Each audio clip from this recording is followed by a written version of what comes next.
Have you ever wondered where to eat delicious food in Davao? Say no more, because this and that will fill your hungry minds. This is Kuya Cards, so stay tuned and watch Food Hub. Ay, dira day.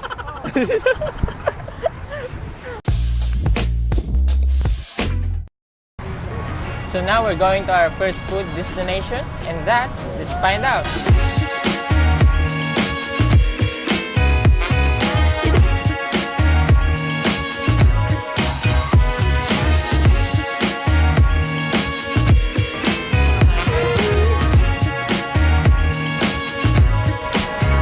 First stop is Hoy Panga, one of the favorite grill house of Davaoeños here in Davao.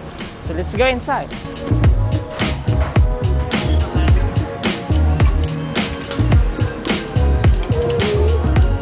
So here in Hoy Panga, they serve different kinds of food like only pork, chicken, hot dog, chorizo, tahong, squid, batikulon, and plated shrimp. So since we're the first one to come here, we have to wait for a minute because it's just past 11. Then they open 11 a.m. to 2 p.m. for the lunch break.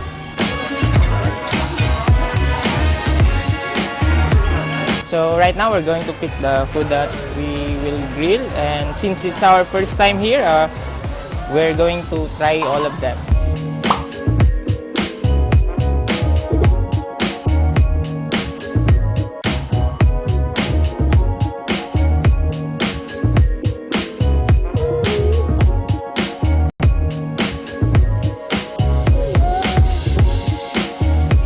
So right now we're grilling now, and since malaki yung yung chorizo natin, parang matagal siya maluto. Pero mukhang malapit na. Since gutom na rin kasi ako. So the first one to cook is chorizo, and we're now waiting for the others to cook.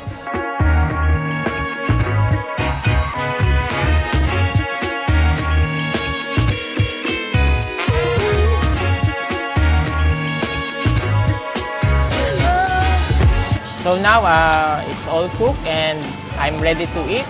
And so first I will try the chorizo that I grilled, and I need another tinidor, no? So this one, as you can see, it's very meaty because it's raw when I grilled it. I will try now.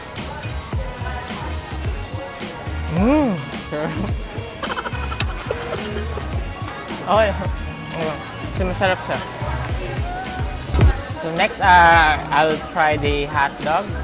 I like hot dogs because it's thick, tender, and juicy.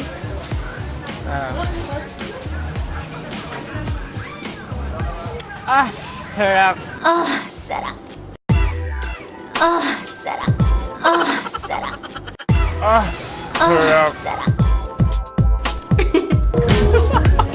So now let's try the shrimp.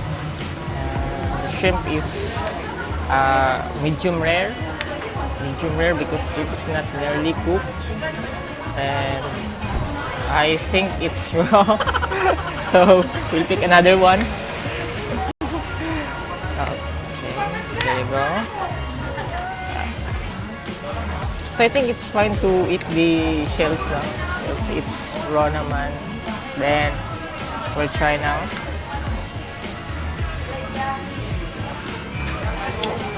It has some crunchy feeling and oishi.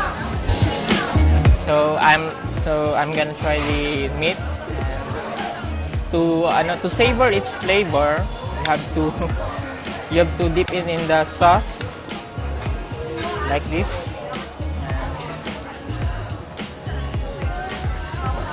It's very delicious. Masisa.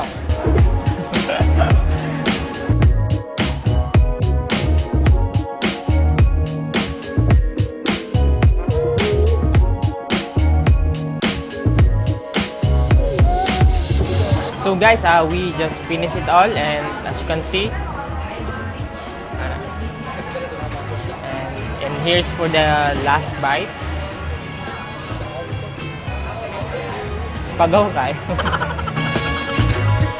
So guys, we just finished the Hoy Panga Grill, and as you can see, I'm stuffed, and so are my friends over there. And before we go on to our next stop, I would recommend this to those who love grilled foods because it's very affordable. So let's go to our next stop. So guys, we are in Buhangin, Davao City, and we're going to have a 100-meter walk because we just consumed a lot of calorie earlier. So now we're burning it, and we're on our way to our second spot.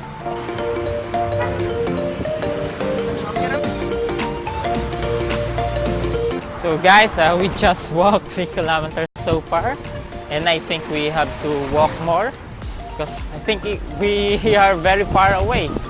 And so stay tuned. I'll be back later when we get there.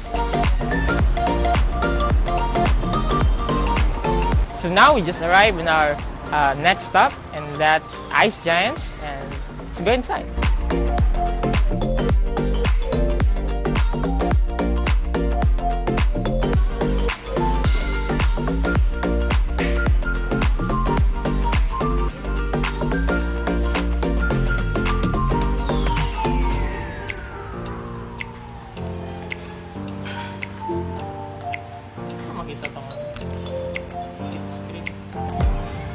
So now we're just waiting for the order to arrive. They said it will be 10 to 15 minutes. So let's wait.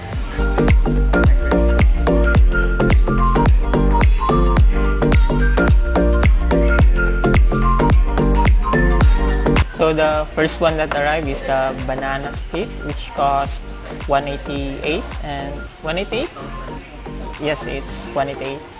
So we're just waiting for the others to arrive. So the two orders had arrived, which is the fries at 88 pesos and the cheeseburger, which only costs 55 pesos. So we're going to eat.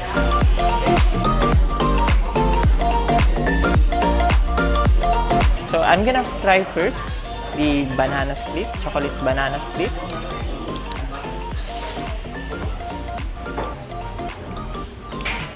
So the balance of sweetness and chocolatey,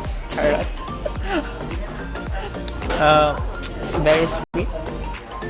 And second, I'll try the fries, which will be the potato fries, which will be dipped in the cream.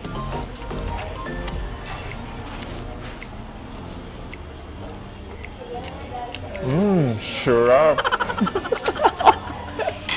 So now let's try the last order, the cheeseburger.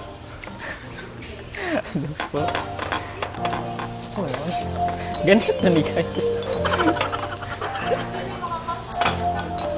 A few moments later.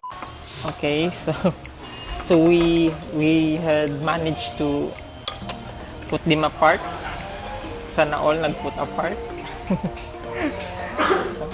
So I will try this. So the cheeseburger is very cheesy as usual, and it's crunchy because of the bread is very crunchy.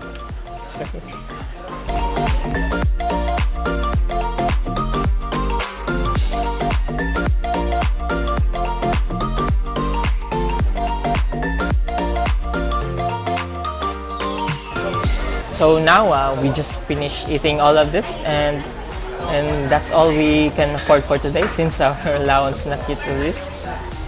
But anyways, it's delicious. All of it was.